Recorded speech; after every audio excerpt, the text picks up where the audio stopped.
literally was the greatest fight of all time. Because the guy that won it, Justin Gaethje, was in many books 6-1 favorite, or 6-1 underdog rather, which is crazy odds for a guy that was a interim lightweight champion, fought the best of the best, one of the best to ever do it, BMF champion. I mean, just super durable, real dangerous guy. And that's how good Ilia Topuria is. That's how good Ilia Topuria is. Ilia Topuria, in many people's eyes, is the most skilled of the new generation, and the new generation is the most skilled of all time. And Ilia was like the top of the mountain. And most people thought that he was going to be too much, and he was too much for a while. And, you know, you gave him all the respect in terms of, like, his skill set in there. You know, said probably the second best guy you prepared for outside of Khabib. But now that you're through Ilia, was he as good as you thought he was? Was he better than you thought he was? Just kind of talk about what you experienced in there with him. I mean, he's very good. I mean, my liver still hurts right now. The body shots were crazy. I mean, he was really, really fast. But, you know, when he didn't get the finish at the end of the second round, I think it really took his spirit. And, you know, again, I said it in the press conference leading up. I was like, he really backed himself into a corner saying he's going to be so dominant. And I said it. When we go to the second round, you're going to be like, what the f-? When we go to the third round, you're going to be like, what the f-? You know, that's what I did tonight. Did you feel he was broken after he didn't get that finish? I never felt he was broken because he was so dangerous at the whole time. But in the third round, when I started landing those jabs, when he started finding his back foot, I knew something was different.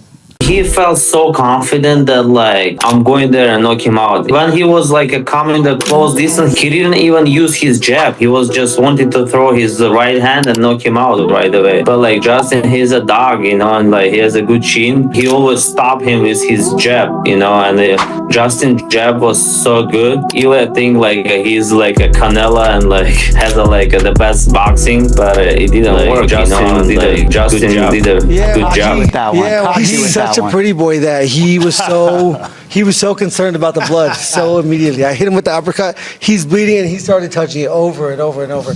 But I mean, he's so fucking dangerous. You know, I don't know how I stayed away from some of those shots. He definitely rocked me, but you know, I just kept telling myself that to just trust my abilities. You know, not be emotional.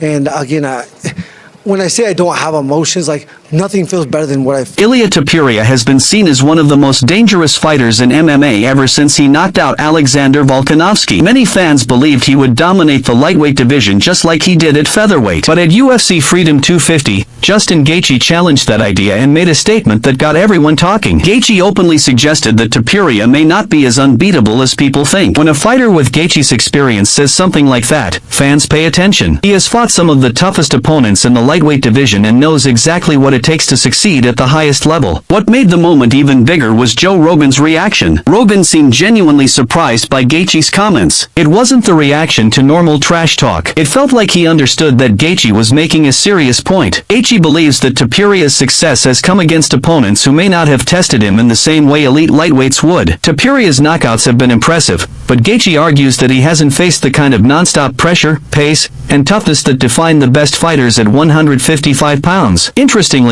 Gaethje is exactly the type of fighter critics believe could test Topuria the most. He constantly moves forward, throws heavy shots, and forces opponents into difficult exchanges. His pressure never stops, and he has proven many times that he can take damage and keep fighting. Does Ilia Topuria go from here?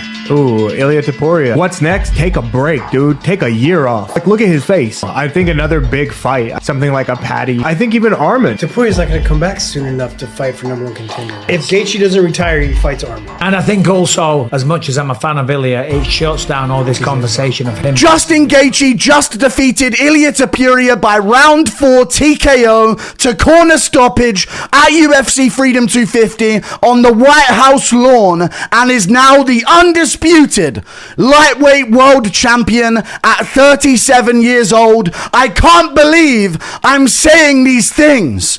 I thought Strickland's upset against Chimaev was going to be enough this year for the MMA gods to start making logic true once again in this sport, but no.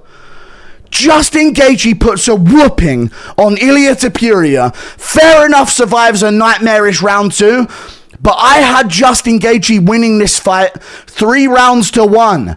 It wasn't even like Ilia Topuria was clearly ahead the whole fight and Justin Gaethje just broke him in round 4 and then Ilia Topuria quits on the stall.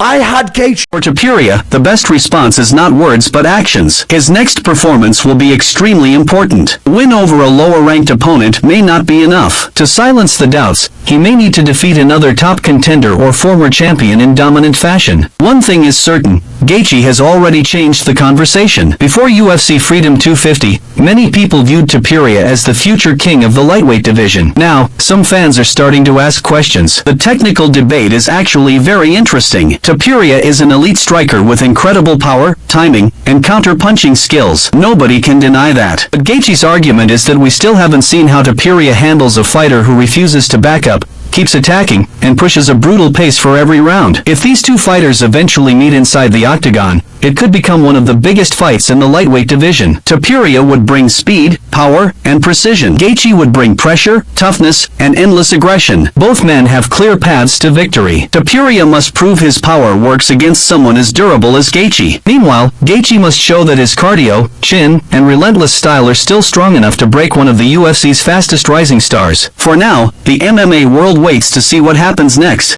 Will this remain a war of words, or will it turn into an actual fight? One thing is clear. Topuria entered UFC Freedom 250 as one of the most feared fighters in the sport. But after Gaethje's comments, he now carries a major question mark that many fans will be watching closely. What do you think? Is Justin Gaethje right about Ilia Topuria, or is he simply creating controversy to earn a title shot? Let us know in the comments, and don't forget to subscribe for more UFC and MMA updates.